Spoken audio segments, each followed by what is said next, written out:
There's something that the most intelligent people in the world almost never do. And it's not what you're thinking.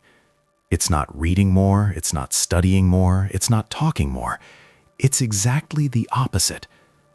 And when you discover what it is, you'll understand why certain people around you feel uncomfortable with you in a way they can't even explain themselves. Have you ever had that strange feeling of being in a conversation and realizing you're seeing 3 steps ahead of everyone else, but you choose to stay quiet? Not out of arrogance, not out of shyness, but from an almost instinctive intuition that speaking at that moment wouldn't change anything, it would just waste energy. If this sounds familiar, pay close attention to what comes next, because there's a very specific psychological reason for this, and it reveals something about how your mind works that probably no one has ever properly explained to you. Most people associate intelligence with speed, with who answers faster, who has more arguments, who dominates the conversation. But behavioral neuroscience points in a completely different direction. The most consistent patterns of real intelligence, not test intelligence, not performative intelligence, show up in behaviors that at first glance look like flaws. They look like insecurity. They look like distance. They look like oddness. And that's exactly where almost everyone misreads the situation. Because what looks like a flaw is sometimes just a mind operating on a frequency others haven't tuned into yet. Stay until the end because the 10th sign is the most counterintuitive of all, and probably the one that will resonate with you the most. Sign 1. You feel bored in situations that seem to excite everyone around you. It's not a lack of enthusiasm, it's internal overstimulation. Research in cognitive psychology shows that people with high mental processing capacity reach the saturation point of external stimuli much faster than average. Their brain has already processed the information, simulated outcomes, reached conclusions, while everyone else is still at the beginning of the conversation. What looks like boredom is actually a mind that has run out of challenge. And if you've always felt guilty about that, you can stop. It's not arrogance, it's architecture. Sign 2. You question things that everyone else accepts without asking, not in an annoying way, but almost compulsively. When someone says it's always been this way, something in you automatically asks, but why? This pattern has a name in psychology, divergent thinking, and it's directly linked to the ability to connect ideas that for most people have no relation at all. The problem is that in social groups, those who question the consensus create discomfort, not because they're wrong, but because they force others out of autopilot, and autopilot is comfortable. If you've ever been called complicated just for asking questions, this is why. Let me pause here for a second, because the next 3 signs are the most controversial. Some people will watch this and say, that's just an excuse for antisocial behavior. But others will feel a strange sense of relief, as if someone has finally put into words something they've always felt but never knew how to name. Stay with me. Sign 3. You prefer depth over quantity, in everything. Fewer friendships, but deeper ones. Fewer projects, but more immersive ones. Fewer conversations, but more meaningful ones. This is what psychologists call a complexity orientation. Minds that process in deeper layers tend to find little value in superficial interactions, not out of snobbery, but because the cognitive cost of switching between depth and superficiality is too high. The paradox is that these people are often labeled antisocial, when in reality they are deeply social, just in a way that doesn't fit the standard mold. Sign 4. You have an unusual relationship with your own mistakes. Not in the sense of self-punishment, but in the sense that when you make a mistake, your first reaction isn't to defend, it's to understand. You replay what happened, break down your reasoning, look for where the logic failed. This trait has a technical name, metacognition, and it's considered by cognitive science researchers to be one of the most reliable indicators of adaptive intelligence, the kind that grows with experience instead of repeating itself.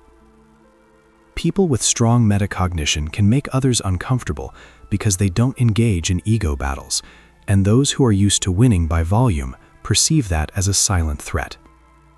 Sign 5. You feel things with an intensity that seems disproportionate, and you've learned to hide it. A song, a movie scene, a sentence in a book, something that seems trivial to others hits you deeply in a way you've stopped trying to explain. Neuroscience calls this sensory processing sensitivity. It's not fragility, It's a nervous system that captures more information per second than average, emotional nuances, patterns, undertones that most people completely miss. The difficult side is that the same system that allows you to feel more also exposes you more, and learning to carry that with composure is one of the most subtle forms of emotional intelligence. Before continuing, if you're recognizing yourself in at least half of what's been said so far, leave a comment with how many signs you identified in yourself. It'll be interesting to see. And if you know someone who fits this profile, send this video to them. It might be the most unexpected gift they receive. Now, sign 6 is the one that surprises people the most. Sign 6. You can't be enthusiastic about something you don't believe in, even when it would be easier to fake it. In a meeting or social situation where everyone is excited about something that feels empty to you, there's an almost physical resistance to performing enthusiasm that isn't real. This isn't rigidity. It's what psychology calls high internal coherence, a kind of built-in authenticity detector that makes artificial social performance feel uncomfortable. The cost is seeming cold at times. The benefit is that when you show genuine enthusiasm, everyone knows it's real, and that's far more valuable than any performance. Sign 7. You absorb the emotional tone of environments in a way that drains you. You walk into a tense room and feel it before anyone says a word. You spend time near an anxious person and start feeling anxious too. You talk to a creative person and leave full of ideas. This is high empathic resonance, associated with a higher density of mirror neurons. It's both a superpower and a vulnerability. People who have it learn, sooner or later, to choose their environments much more carefully than most, not out of weakness, but out of intelligent self-preservation. Sign 8. You have a very low tolerance for inconsistency in yourself and others. When someone says one thing and does another, you notice immediately. And when you act against your own beliefs, the internal discomfort is intense. This comes from what psychology calls a high need for cognitive coherence. Minds that integrate information more deeply are more sensitive to contradictions, because contradictions represent errors in the brain's model of reality. The side effect is that you may seem overly demanding. The truth is, you simply have an internal standard that doesn't negotiate with what doesn't make sense. Sign 9. You take longer to make certain decisions, and it's often mistaken for indecision. But there's a huge difference between indecision caused by fear and deep processing.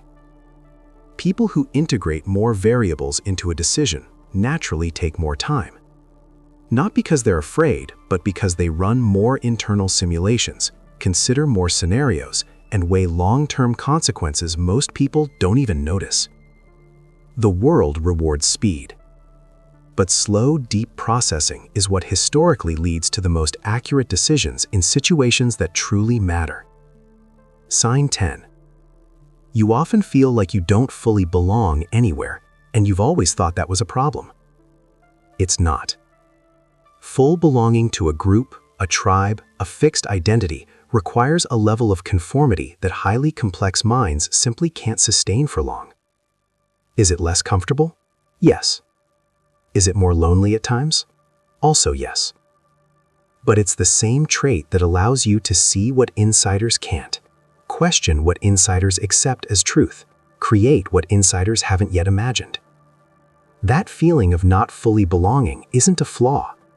It's the price of operating with a level of awareness that refuses simplification. And those who learn to be at peace with that paradoxically become the kind of person everyone wants around, even if they can't quite explain why. Now pause for a moment. Mentally revisit these 10 signs and notice something that may have gone unnoticed. None of them are about being better than anyone else.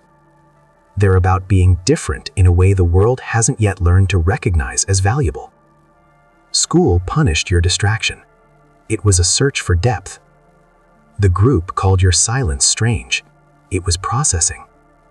People labeled your sensitivity as weakness. It was refined perception. And the ironic cruelty of all this is that the more intelligent a mind is, the earlier it learns to hide, to perform mediocrity, to shrink itself to fit where others are. If you made it this far and recognized yourself in at least 5 of these signs, It's not a coincidence. It's a pattern. It's a signature. And it's the kind of mind the world needs more than ever, yet for some reason hasn't given permission to take itself seriously. Consider this your permission. If this video reached you, it probably wasn't by accident. Comment below, how many of the 10 signs did you recognize in yourself?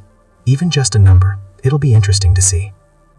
And if you know someone who has always been called difficult, too intense, or complicated, send this video to them. No explanation. Let them watch and draw their own conclusions. Sometimes the greatest gift you can give someone is showing them that what they always thought was a flaw is actually the rarest thing about them.